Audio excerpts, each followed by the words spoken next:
Oh, it's a great time for my voice to go. You guys are good? I don't know what that hat is. What is that hat? Is there a cat on there? What's going on there? It is a silver fox. I'm done with you. We moved on. Everyone enjoying the show? I don't know. I love the bingo player up here. 8-9. You know, I think about when I was asked to do this, and Peri's here. Give everyone Peri. I'll do a little one of these. I don't know what that is, but I'll do it anyway. And I was thinking about Peri's situation, and it gets me thinking about New York. Like, we all stay here, even though it's killing us. It's making us sick. We love staying here. I always thought about New York as like that because I stay in New York because I can always find my favorite thing in New York. Like, we all have our favorite thing, right? My favorite thing in New York is to watch people arguing in public.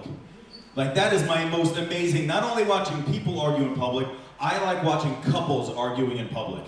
Like, every time I see a new couple argue, I'm like, come on over here, move, they're arguing. Like the Grinch, my heart grows thrice every time a couple starts arguing. I'm a single guy. I'm 46 with 2 cats. Ladies, line up, you can have this for $1.50.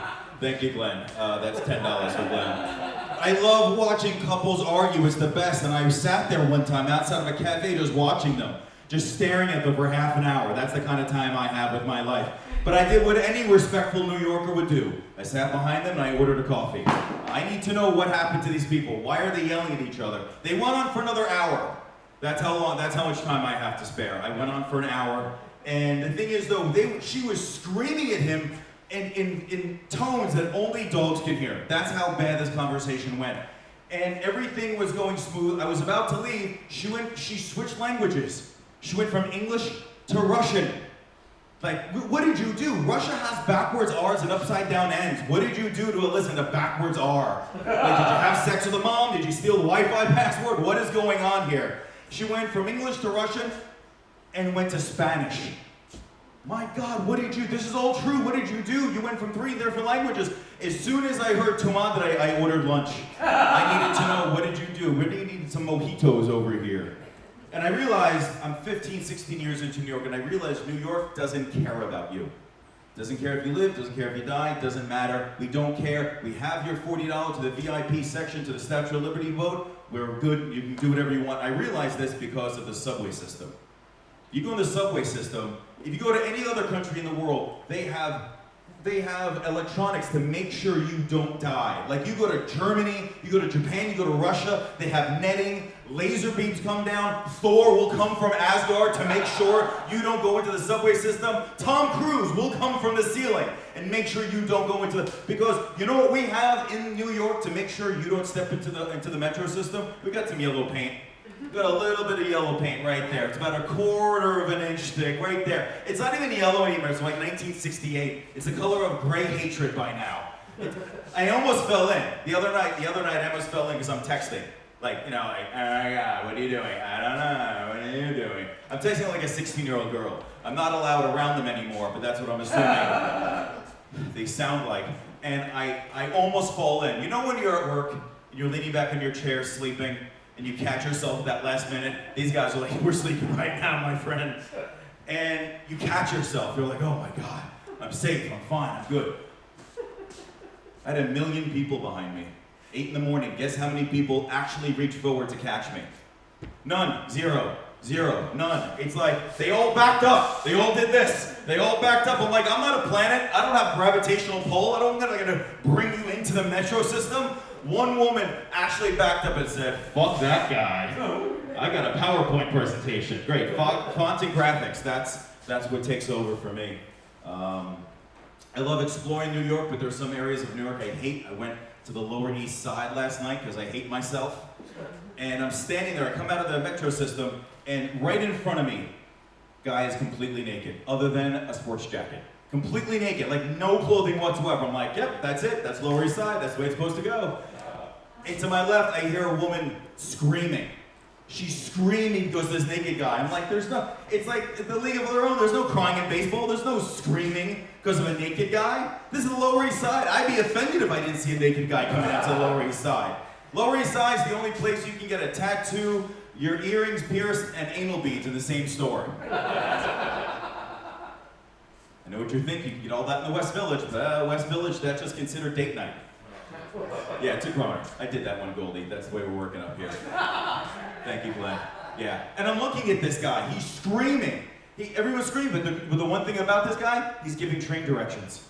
He said, take the one up to the 4-5. You can take that down to Brooklyn. I'm like, that is amazing that you're giving directions. And at 46 with 2 cats, I'm looking at this guy, staring at him, and I'm saying, you know, I don't get married in 4 years. I'm looking into a mirror.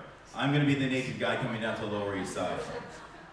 Thank you for that. If Glenn doesn't laugh, it's not funny. I'm sorry. There's the way it's going. I wanted to know if I was doing things correctly in my life. So I Googled 40-year-old male. That's how pathetic it was. 2 o'clock in the morning, I Googled 40-year-old male.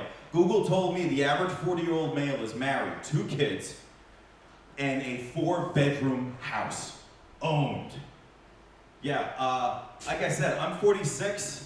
I've got 2 cats. I've been watering a plant that I've known to be dead for at least 3 weeks. And the bathroom here, bigger than my apartment. So I looked up that information on Google. You know what I found out? You're looking at a guy living the life of a 6-year-old little girl. That's the appropriate laughter, sir. What was that hat again? What's on that hat? It's a silver fox. Silver fox. I should have listened to you before, because I just went right over my head. Father. My father's 72. Thank you. He's 72. And I think where am I 35 and older here? Well, that's everybody. Let's just be honest. Let's be honest. That's it. Usually I'm like, where are my 20-year-olds? But I don't want to embarrass anybody. It's like, shut up, my grandkids aren't here. I think you have to earn 40. You can't just turn 40, right?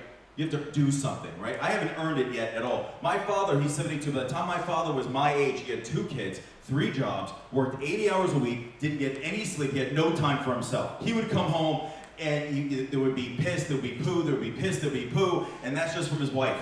So wait till you get to the babies. It was amazing how he actually got through. This guy earned 40, had no time for himself, no sleep. I have every time in the world. A single guy with no kids, I get 12 hours of sleep every day.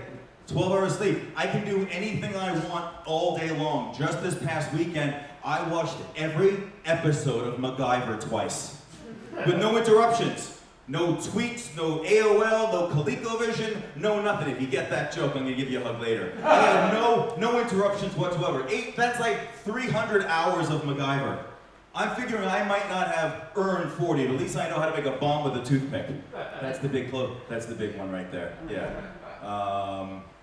I will say this though. I've learned at 46 that there's some women I can talk to, there's some women I shouldn't be talking to. Like at bars and clubs after shows. Like the women in their 20s I should not talk to. Like nothing, I should never talk to them. Because at 46, I have references for like the 50s and 60s, and within 10 seconds they can just smell my age. It's like coming off me like Badger Car from the 80s. Like 10 seconds of the conversation, they just lean forward, they're like, oh my God, is that first Run Gilligan's Island on you? Oh my God, is that cassette tape? How old are you? Jesus Christ. I'm like, you know what you're smelling, sweetheart? That's a 401k. You're smelling a 401k. That, unfortunately, is my closer. Guys, give it up for Bayroff.